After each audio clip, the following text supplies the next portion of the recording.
The skies of Virilon 9 burned red. What was once a peaceful world of shining towers and soft music was now covered in smoke and fire. Explosions shook the ground as the alien race known as the Karnoks attacked with no warning. Their ships flew over cities, dropping fire from the sky.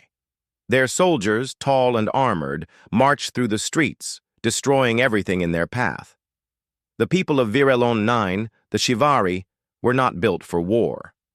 Their bodies were thin, like tall insects, with 4 arms and gentle eyes. They spent their lives learning, farming, building art, and growing knowledge. They had no weapons strong enough to stop the invaders. Their defense drones fell in minutes. Their shields failed by the end of the first day. Inside the largest city, Virel Tor, the Chivari leaders gathered in the central tower. The walls shook as a nearby building collapsed and dust fell from the ceiling. Ambassador Tassari, leader of the Planetary Council, looked around the room with worry. His wings fluttered weakly. "We must send a signal," he said. "Call the Galactic Council. Ask for help. We cannot survive this alone." Another elder, Scholar Revix, replied with fear in his voice. "Even if they answer, their fleets are far away. It may take weeks." "We don't have weeks," Tassari said. "We don't have days." They moved quickly. Deep beneath the city, in an old emergency chamber, the communications platform was still working. Tassari stepped in front of the camera. His eyes were full of pain, his voice shaking. "To the Galactic Council, and any nearby allies. This is Virelon 9. We are under attack by the Karnoks. Our people are being destroyed. We are not soldiers. We are not fighters. We ask, no, we beg for reinforcements. Please, help us." The screen blinked. The message was sent. Tassari turned away, unsure if anyone would hear it. Outside, the night sky lit up again as another Karnoks cruiser entered orbit. Far across the stars, deep in Council space, the message reached a communication station. It was flagged as high priority. A team of officers watched the video and discussed the situation. "The Karnoks again," said a Relac officer, rubbing one of his many eyes. "They attack with no warning, and they never speak. No one knows what they want." "We are already stretched thin," said another. "Our fleets are handling 3 wars. We can't send anyone to Virelon 9. A quiet voice spoke from the back. "There is one option," said a Zerlin technician. "Humanity. They are closer to that sector, and they are new members of the Council, eager to prove themselves." The officers looked at each other. Some frowned. Some nodded slowly. "Humans?" one said. "The Deathworlders?" Another replied, "Yes, that's what the others call them. From that terrible planet. What do they call it? Earth? Yes. A planet full of storms, poisons, wild animals, volcanoes, and endless wars. And they survived it. Built cities. Created space travel. If anyone can handle the Karnoks..." The message was forwarded. On the bridge of the UHS Fury, a large human battlecruiser, the lights turned red. Captain Elias Ward looked up from his desk. He was tall, gray-haired, with a calm but firm face. His uniform was simple, but the many medals on his chest told stories of hard battles won. "Captain," said his first officer, Commander Raina Holt, "we have a request from the Galactic Council. Distress call from a colony called Virelon 9. They're under attack. The Council wants us to respond." Ward leaned back. "Do they mention how bad it is?" Raina nodded. "Real bad. Karnoks forces. The colony's defenses are almost gone." Ward looked at the message. He played the video. He watched the fear in the Chivari leader's face. He listened to the cry for help. He stood up and spoke clearly. "Prepare the fleet. We leave in 1 hour. All crews to battle stations." "Yes, sir," Raina said with a smile. "Time to show them what Deathworlders can do." Back on Virelon 9, hope was almost gone. Fires covered the main cities. The Chivari were hiding underground. Tasari walked through the tunnels, checking on the wounded. His people were tired, hungry, and scared. "Any reply?" a young Chivari child asked him. "No," he said softly. "Not yet." Then suddenly the ground rumbled. But this was not like the enemy attacks before. This was different. A strange sound echoed through the sky. A deep, powerful roar like 1,000 engines screaming together. Everyone looked up. Through the clouds came a massive shadow, then another, and another. A fleet of dark armored ships appeared above the planet. Their shapes were sharp and strong. Their engines glowed like fire. The lead ship, larger than a mountain, hovered silently above Vireltor. A voice came through every working speaker on the planet. "This is Captain Elias Ward of the United Human Fleet. Reinforcements have arrived." The Karnak's ships turned, sensing the new threat. Their cruisers opened fire, sending green plasma shots into the sky. The human fleet didn't flinch. They responded with rail guns, huge slugs of metal moving so fast they tore through Karnak's hulls like paper. Lasers burned through engines. Missiles chased enemy fighters with sharp intelligence. One by one, the Karnak ships exploded. On the ground, human drop pods fell like meteors, slamming into battle zones. When the doors opened, armored human marines stepped out, tall, fast, and ready. Their armor was scarred and painted with strange symbols. Their helmets had glowing visors. They moved in squads, perfectly trained. Their weapons barked loudly, and Karnak's soldiers fell. For the first time in days, the Chivari saw the enemy retreating. Ambassador Tasari stood at the entrance of a tunnel, watching in shock. A human marine walked up to him. "Name's Sergeant Blake," the soldier said.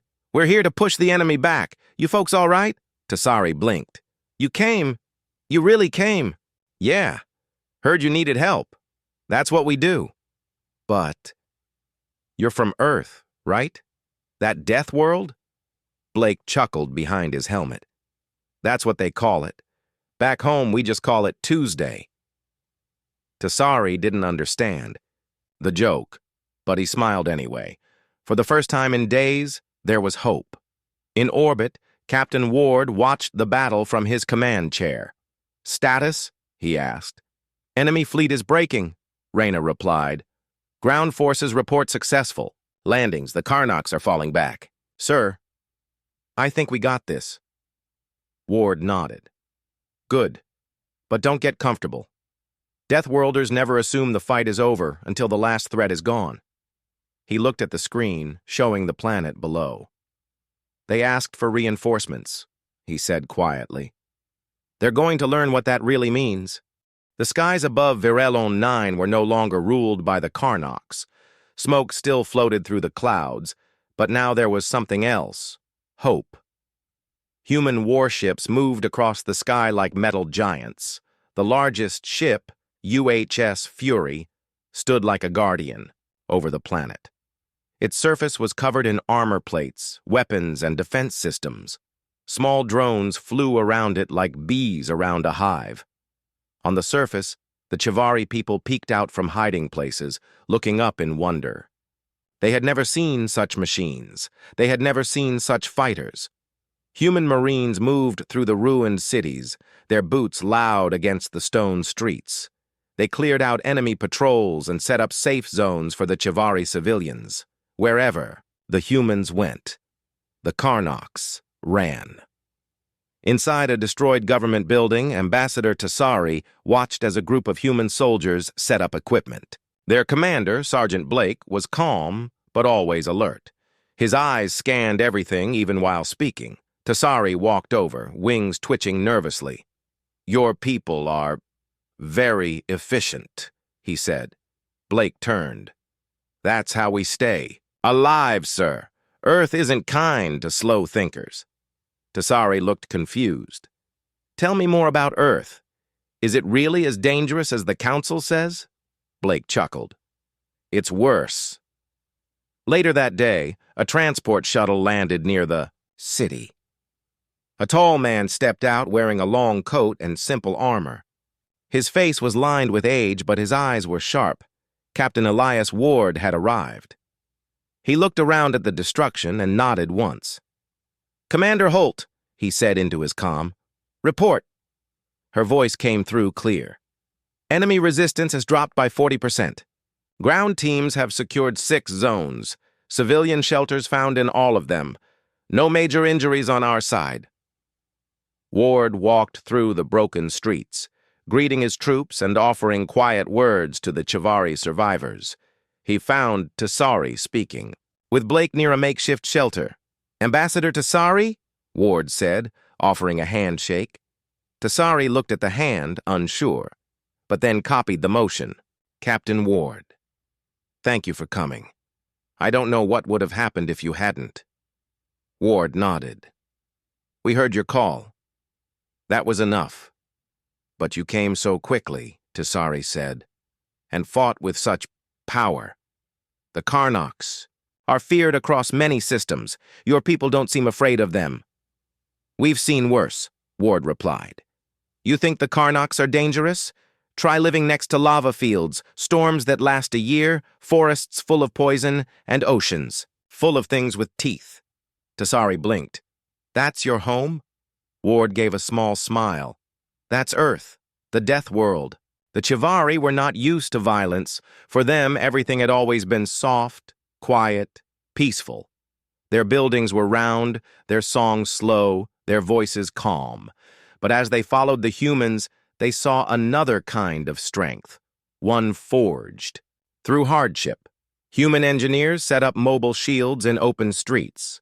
Medics treated both human and Chivari wounded. Soldiers shared food packs with hungry families.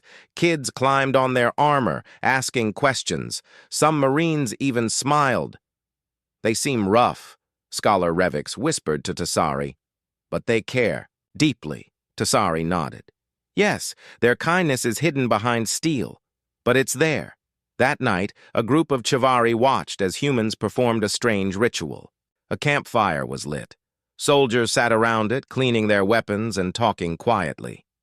Tasari approached. One soldier, Private Leon, offered him a small metal cup. "Hot chocolate," she said. Tasari sipped. It was warm and sweet. "Delicious. Is this a warrior drink?" Leon laughed. "No, this is a comfort drink. Something we share when things are bad." Tasari looked around. "So Earth has both terrible monsters and sweet drinks. You learn to balance it," she said, "or you don't survive." Meanwhile, far above, the Karnoks were not done. From deep space, a new ship entered orbit. It was larger than the others, blacker, meaner. This was the Karnoks' Dreadfang, a command ship 5 times bigger than the UHS Fury. Inside, Commander Vark, the leader of the Karnoks' assault, growled as he viewed the battlefield. "Deathworlders," he hissed. "They ruin everything, always turning war into chaos." One of his officers spoke. "Shall we retreat?" "No," Vark said. "We bring down their ship. We show them what real fear is." The Dreadfang began powering up a massive energy cannon. Its goal: destroy the UHS Fury in one strike. On the Fury's bridge, Commander Holt saw the energy spike. Her eyes widened. "Captain, the enemy dreadnought is charging a superweapon. If they fire, it could take out the entire ship." "Captain," Ward stood calmly. "Can we jump away?" "Not fast enough, but we can hit them first. If we move in low orbit and use the axial rail cannon, we might knock out their core before they finish charging." Ward looked at the screen. He saw the countdown. 30 seconds left. "Do it," he said. The Fury roared to life. Its engines burned blue as it dove into a lower orbit, flying straight toward the enemy. On the ground, the sky lit up. A beam of green energy fired from the Dreadfang, but it missed. The UHS Fury had moved. Then from the belly of the human ship, a massive railgun fired. The slug of metal was the size of a house, moving at incredible speed. It slammed into the Karnok's dreadnought. A blinding explosion followed. Fire and metal rained down from space. The Dreadfang was torn in half, falling apart above the planet. Cheers erupted from human comms. On the ground, both soldiers and civilians stopped to watch the fireball fade in the sky. Sergeant Blake raised a fist. That's how Deathworlders say hello. Later, Tasari stood with Captain Ward, watching as Chivari families came out of hiding. The city was quiet now. Safer. You fight like legends, Tasari said. Ward didn't smile. We fight because we have to. Earth taught us that. We were never given peace, so we learned to make it ourselves. Tasari looked thoughtful. Many fear your kind. You are different, loud, strong, dangerous. Ward nodded. That's true. But we're not monsters. We just come from a place that doesn't give second chances. There was silence between them. Then Tasari asked, Do you think the Karnoks will come again? Ward looked at the sky. Maybe, but now they know what waits for them. And next time, we'll be ready. In the stars beyond, the few Karnok ships that survived fled into deep space. One of their generals sent a message to an unknown contact. The humans fight with fury. We must find new allies. They cannot be allowed to spread. Back on Viralon 9, the Chivari began rebuilding. Human engineers helped repair broken towers. Medics trained Chivari healers. Children followed Marines like heroes. For the first time in their history, the Chivari were learning to defend themselves. But the biggest change was in their hearts. They had seen something they never expected. Warriors from a brutal world who still knew kindness, loyalty, and courage. Tasari gave a final speech that day. We asked for help. What we received were protectors, terrible in battle, gentle in peace. They are called Deathworlders, but to us, they are hope. The sun rose over Viralon 9, but the light did not bring peace. Smoke still floated in the air. Cities were half ruined, buildings leaned like wounded trees. Yet among the rubble, something new had appeared. Hope. The Chivari people had survived. The Karnok's attack, thanks to the humans. These strange beings from the death world called Earth had come like a storm, fierce, fast, and unstoppable. Their weapons were powerful, their armor strong, and their hearts even stronger. Now both species worked side by side. Human engineers helped build walls around the cities. Chivari builders repaired homes with new designs, mixing human strength with their own style. Human medics trained insectoid healers. Children played, smiling for the first time in weeks, but Captain Elias Ward knew it wasn't over. In the command center inside the UHS Fury, he stood with Commander Raina Holt and several Chivari leaders, including Ambassador Tasari. The Karnoks aren't finished, Ward said. They're gathering strength. Our scans show several fleets forming outside the system. A large invasion force may arrive within 2 days. Tasari's wings shook. 2 days? We've barely started rebuilding. We can't survive another attack. We won't run, Ward said firmly. We'll make a stand. Hours later, human soldiers began preparing for war.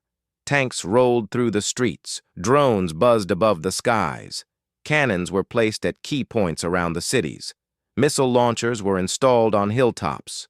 New defense shields, stronger than before, were activated, but Ward had more in mind than defense. In secret, he gathered a group of elite soldiers, the Ghost Squad. These were humanity's best saboteurs, trained to operate behind enemy lines. Their leader, Lieutenant Cara Vale, stepped forward.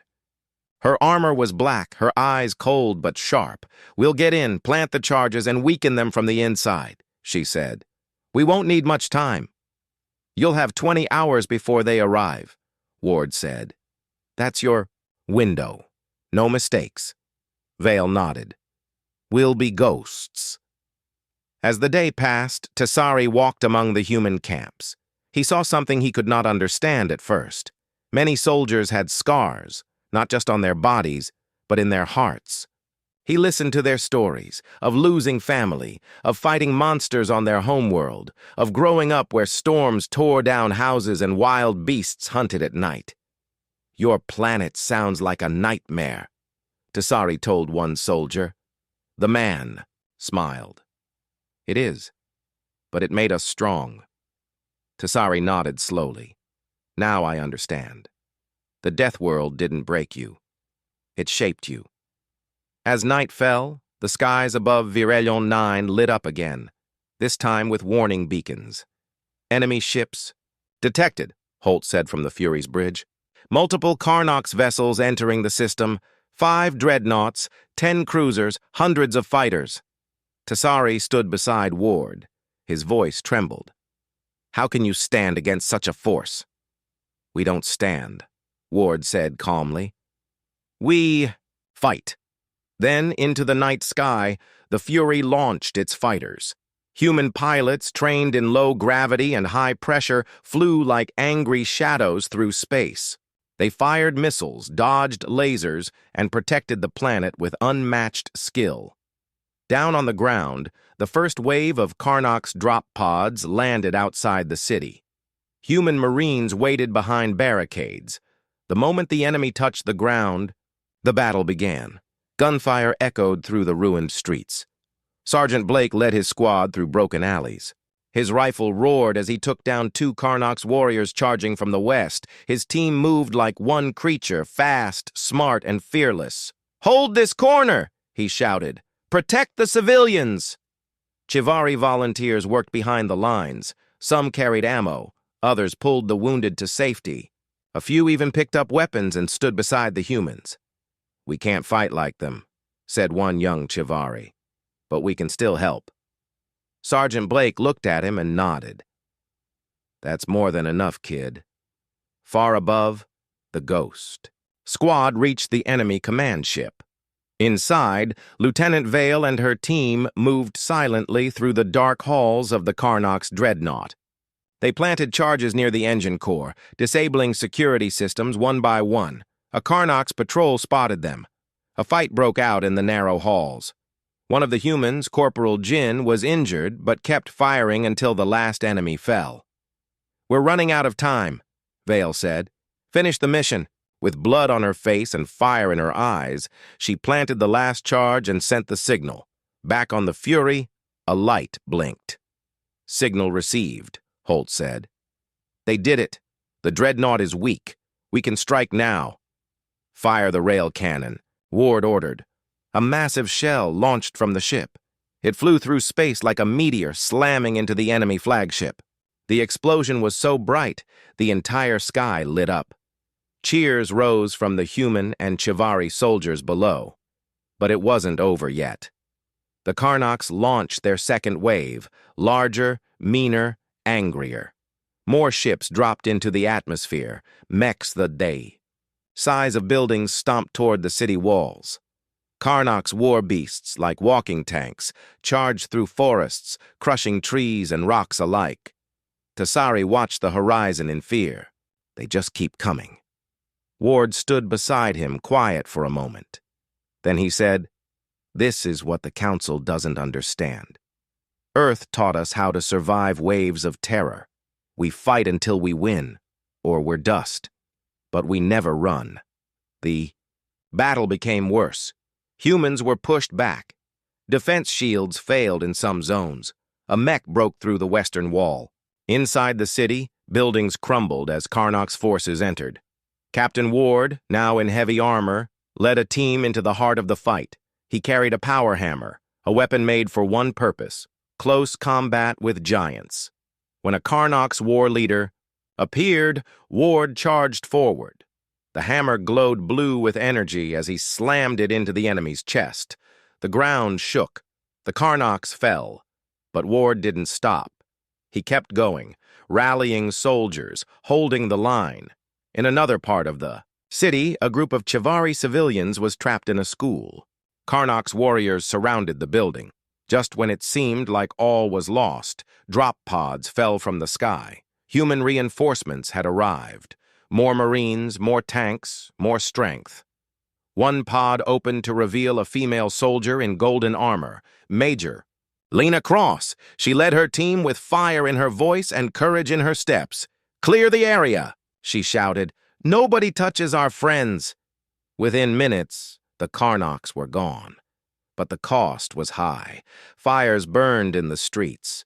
Many humans were wounded. Some had fallen. Among them was Corporal Jin, who had sacrificed himself on the Karnoks. Dreadnought. Tassari stood beside Ward as they looked over the ruins. "So much death," Tassari said softly. Ward nodded. "Yes, but also life. You're still standing.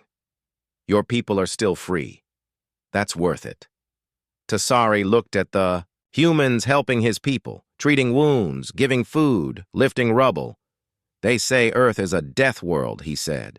"But your people, you bring life with your strength." Ward gave a small smile. "It's what we do." Far away, in a dark room on another planet, a Karnoks general watched the battle reports.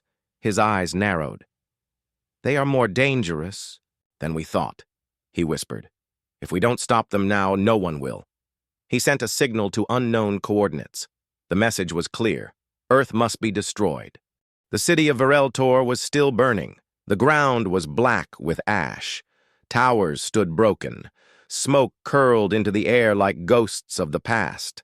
The Chivari worked beside humans, pulling the wounded from rubble, patching broken shields and repairing damaged vehicles. The battle was not yet won, but it was still going. Human soldiers were tired. Some had been fighting for nearly 40 hours. Still, none asked to stop. Captain Elias Ward stood at the command table inside a small bunker. His face was calm, but his eyes were sharp. Maps floated in the air, showing red marks. Enemy forces moving from the south. "Another wave," said Commander Raina Holt, rubbing her eyes. "And it's bigger than the last one," Ward nodded. "This is their final push. If we break here, they'll take the city."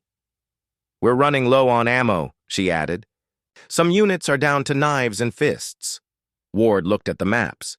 Then he said 3 words: "Hold the line." In the eastern sector, Sergeant Blake crouched behind a broken wall with a group of human Marines and a few brave Chivari volunteers. His armor was scratched, his gun was nearly empty, and his voice was rough from shouting. "We've got movement!" one soldier called out. From the dust, Karnoks war beasts came charging. Behind them walked armored Karnoks warriors, holding plasma spears and heavy blasters. Their eyes glowed red. "Get ready!" Blake yelled. They fired. Lasers flew. Bullets punched through armor. But the enemy kept coming. A Chivari next to Blake, Lyric, handed him a spare energy cell. "From my father's workshop," he said. "It's not perfect, but it works." Blake gave a tired grin. "Remind me to thank him if we survive this." At the heart of the city, the Chivari gathered in fear. Families hid in shelters. The wounded lay on mats. Some prayed. Others just waited. Ambassador Tassari moved among them, offering calm words and soft songs. But inside, he felt fear. Then a child asked him, "Will the humans leave us?" Tassari shook his head. "No, they stay. They fight. That is their way." High above the city, the UHS Fury floated like a shield in the sky. Its armor was scorched. Some engines were damaged, but it still stood strong. On the bridge, Commander Holt stared at the screen. "The Karnoks have launched their final dreadnought," she said. "Bigger than anything we've seen. It's headed straight for the city." Ward didn't blink. "Can we stop it?" "Not with what we have left," she said. "Not from here." Ward was silent for a moment, then he turned to the crew. "Prepare. The Red Talon." The room fell quiet. "The Red Talon?"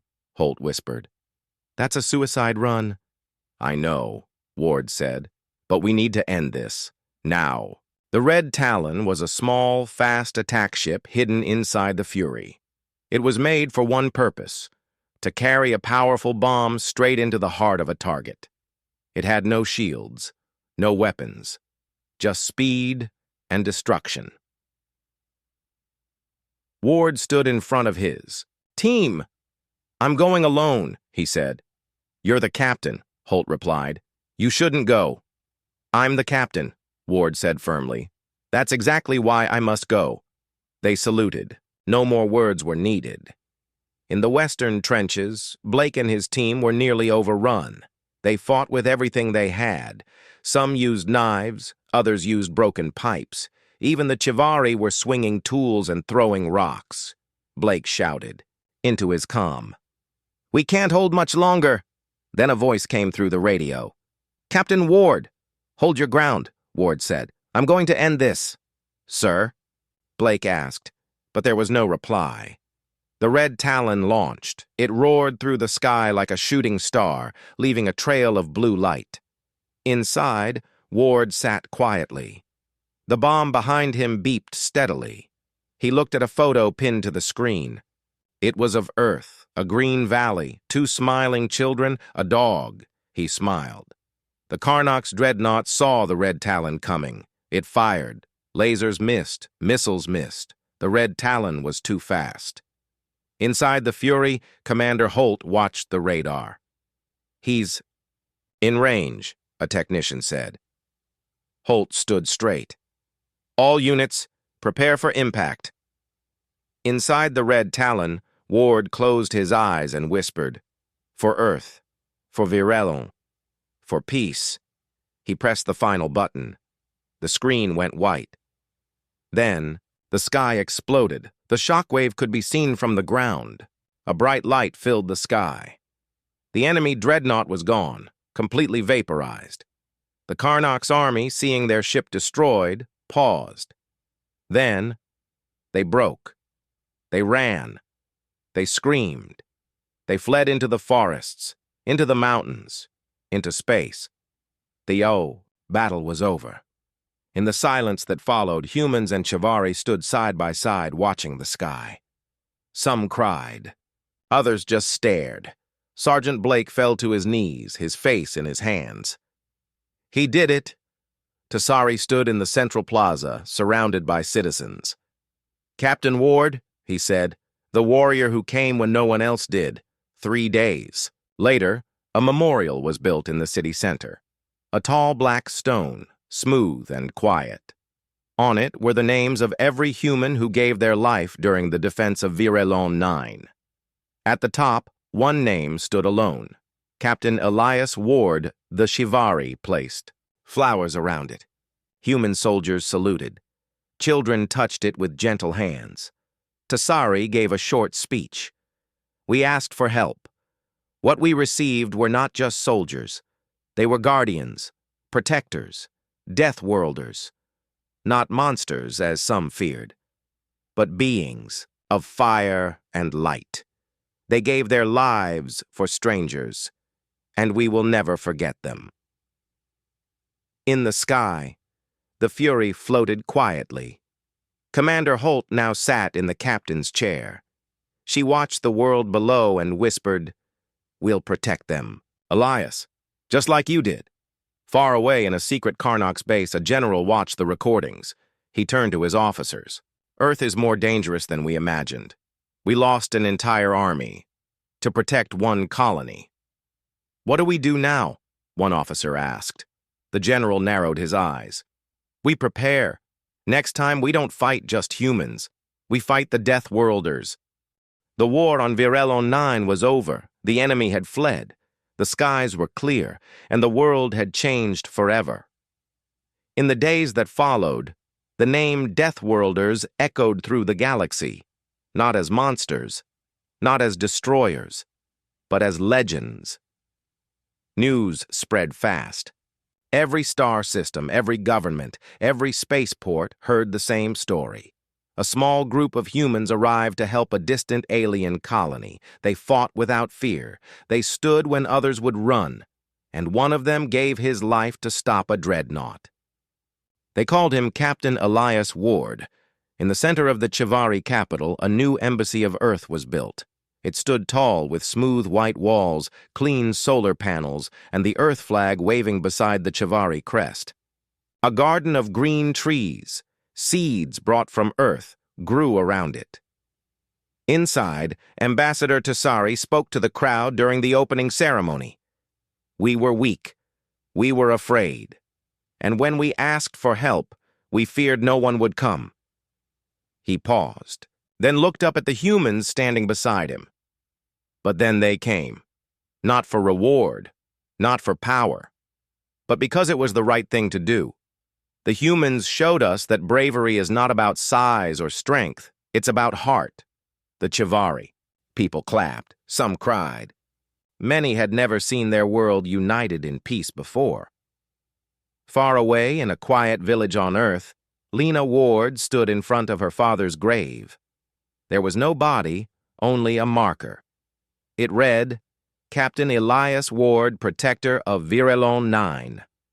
A shield for Isaiah the Innocent. A hero of two worlds. Lena held her mother's hand. She whispered, He did it, Mom. He really did it. The United Human Fleet grew stronger after Virelon 9. Other species, once afraid of humans, now sent messages of friendship. Some offered treaties, some asked for training, and some simply said, thank you. Commander Raina Holt, now captain of the UHS Fury, was invited to speak before the Galactic Peace Council. Inside the shining dome of the council hall, with 1,000 alien species watching, she stepped to the center.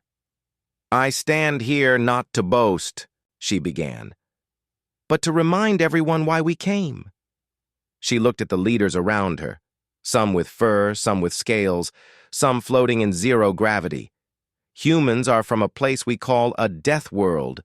Earth is full of storms, predators, and volcanoes. Our gravity is heavy, our air is rough, and our people, we survive because we must. That made us strong. But that strength is not only for war, she continued. It's for defending those who cannot.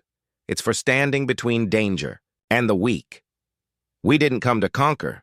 We came because someone asked for help. A pause. And when someone asks us for help, she finished, we come running. The council hall stood silent. Then, one by one, they stood up, and they applauded. But not everyone was happy. On the edge of the galaxy, the Karnox Empire was rebuilding. Inside a black fortress ship, High Commander Yulgar stood before his generals. He slammed his claw on the metal table. We underestimated them, he growled. We thought humans were savages, wild beasts. A screen showed images from Virelon 9. Human soldiers fighting shoulder to shoulder, Captain Ward flying in two. The enemy ship, the moment of the explosion. They are not beasts, Yulgar said. They are something worse, something more dangerous. A general asked, should we attack Earth? Yulgar narrowed his glowing red eyes. No, that would bring the full fleet of Deathworlders down upon us. Another general asked, then, what do we do? Yulgar turned to a different screen. It showed another alien species, small, peaceful, easy to invade. We avoid the humans, he said, and strike where they are not. Back on Virelon 9, life slowly returned to normal. Shops reopened. Families returned home. Schools began again. But things were different now. Every child in the city knew the name Elias Ward. They wore shirts with his face. Statues were built in his honor. The Chivari even added a new word to their language, Wardenkai, and a human who protects without fear. Sergeant Blake stayed behind after the war. He helped train the new Chivari Defense Force. He taught them how to fight, how to build, and how to lead. One day, a Chivari child asked him, are all humans like Captain Ward? Blake smiled. No, he said. He was special. Then, will another one come if we need help again? Blake looked at the horizon. If you call, he said, we will always come. In deep space, near the outer rim, a pirate fleet attacked a small mining colony. They expected no resistance, just weak workers, unarmed, untrained. But then a distress signal went out, and minutes later, 3 human ships arrived. The pirates tried to run. They didn't make it. From then on, pirates had a new rule: never attack a colony under human protection. On a jungle planet called Vornak, a scientist studying animals was attacked by a wild beast. He sent an emergency ping to his station. He didn't expect anyone to hear it. But someone did. A human patrol shuttle flying by on routine check received the signal. The pilot landed, ran through the jungle, and pulled the scientist out, injured, but alive. When the scientist asked why, the pilot shrugged and said, "You asked for help." The message was spreading. Humans were not gods, not angels, not perfect. But if you were in danger, if you were afraid, they would come. And when they did, they would not run. They would stand between you and the fire, even if it cost them everything. Back on Earth, in a university class, a young girl named Lena Ward sat with other students. The teacher was showing a holo video of the Battle of Virelon 9.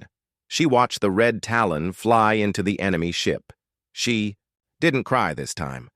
She smiled, because now everyone knew what her father had done and what humans could be. Final words of Captain Elias Ward from his last transmission. This isn't just about one planet or one war. This is about standing for something better. If someone asks for help and we don't answer, then what's the point of all this? But if we do answer, if we come, then maybe, just maybe, we'll build a galaxy worth living in. The end.